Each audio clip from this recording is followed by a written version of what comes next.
All right, we are at step 5, which is recognize the roles in your family. I think that I said a few videos ago that once I started to educate myself about everything that has to do with the dysfunctional family and a narcissistic mother, and that she assigns roles to her kids, it was like making sense of such an unsensible, I don't know if it's the correct way to say it, but there was so much chaos and confusion during my childhood that learning about it just made it all very organized. And then I understood the differences between me and my brother and sister, and how we dealt and how we experienced our childhood in different ways. So what happened to me was that, as you know by now, I was scapegoated. My sister was the golden child, and my brother, who he was in the middle, he was the disappearing child. And I hope I won't say anything to upset them because I love them so, so dearly. But we experienced things differently during our childhood. And because of that, I was always blamed for being very sensitive, and maybe I exaggerated things. And when I read about it, I understood that it's like if you ask each and every one of us, we will all say that my mom was tough and that we had a tough upbringing and that it was a tough childhood. But if you ask my brother, he would be the first one to admit that he doesn't remember everything that happened, but he would say that it's not that bad. Now, he was the disappearing child, which is a way of coping with the hostile environment, and he would just disappear all the time. It's as children, we would be fighting with our moms, my sister and I, and like we were going through stuff, but he was always locked up in his room. Even when we grew older, he would always find a way to just dismiss my mother. He wouldn't have that many conversations with her, and he's like, he was there and he wasn't there, which is the best way to describe it. Because, and my sister, she was the golden child. She still is, kind of thing, even though she stands up more for herself in front of my mom, but still she is the golden child. And I could never understand that. And when we grew up, I had a few conversations with my sister, and I realized that being the golden child can be very frustrating and very damaging and very traumatic as well. And that's something that I never got to think about it before, because I never heard her side of the story from a grown-up point of view.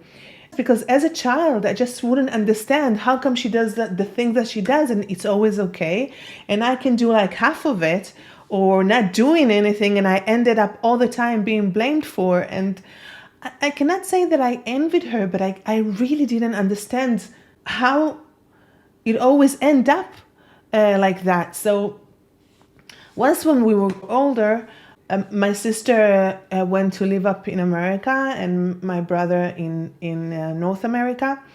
And every time that my sister came for a visit, they would tell my mom that they would land it like 3 or 4 days after they actually did. So they have some, peace of mind, and she wouldn't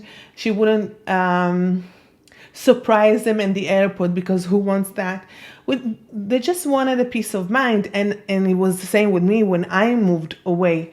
So one of the times, I don't know how my mom found out about it, and my mom said to my sister, "Yay, sure that you would lie to me. Your sister made you do it." And my sister said to her, no, it was me. I just needed that peace of mind, and I decided not to tell you. But my mother would insist that it was my fault.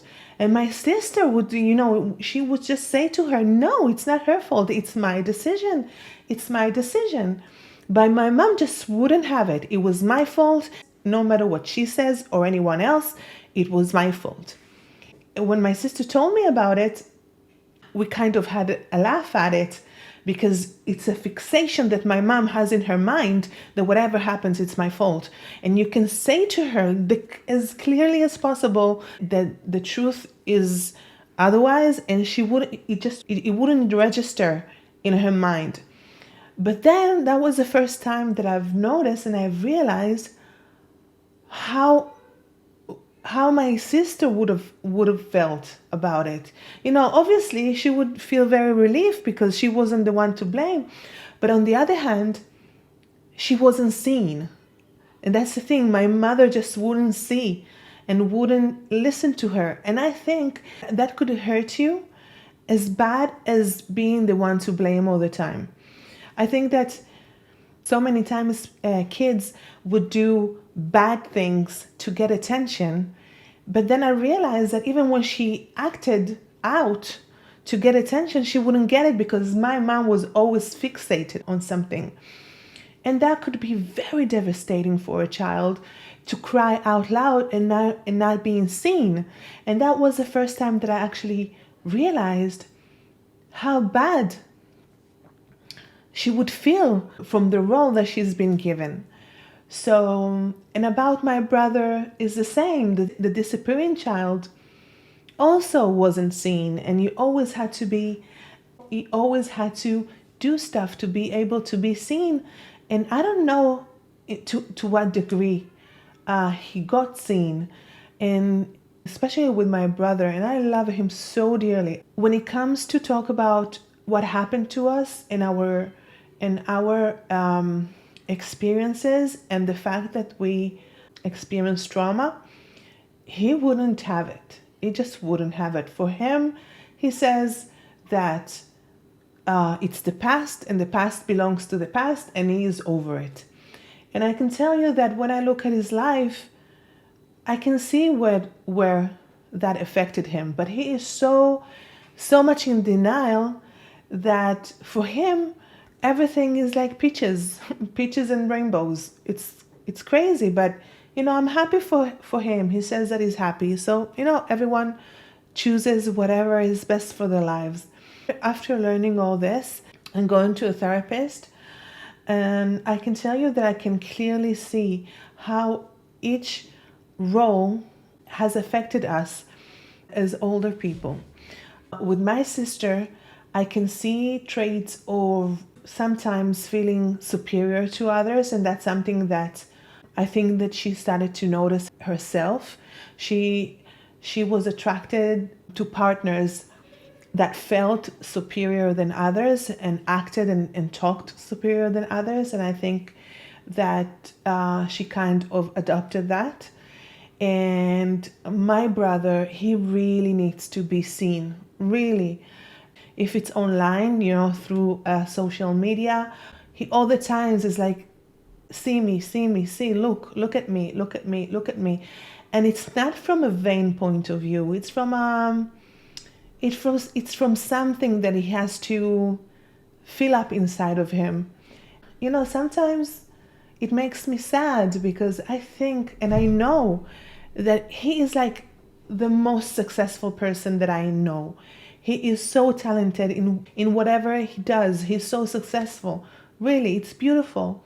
But he still has that need of showing how good he is. And I know him. I know his heart. It doesn't come from vanity. It doesn't. It comes from the place of being seen because he was a disappearing child. And for me, I must say, I was a people pleaser. I all the time had to please people. I just, I was just an artifact. And that's what I believe, that as long as someone knows, and that, I said it in a few videos back, I believe that someone has to need me because as long as they need me, they're going to keep me. and I would do anything. And I'm saying, and I'm talking about anything, for them to keep me, because I wasn't wanna be thrown out again. Today I'm able to say that without feeling ashamed about it, but I felt shame for a long, long time in my life.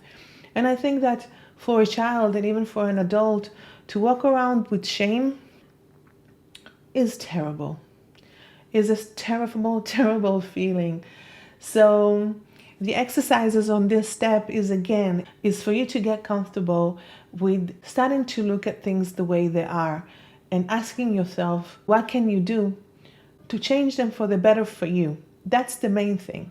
To ask yourself about the rules on your family, which was what. And I can tell you that just by understanding that, sometimes when I talk with my sister and when I talk with my brother, it's easier for me to connect with them because I know what activates them and what are their needs.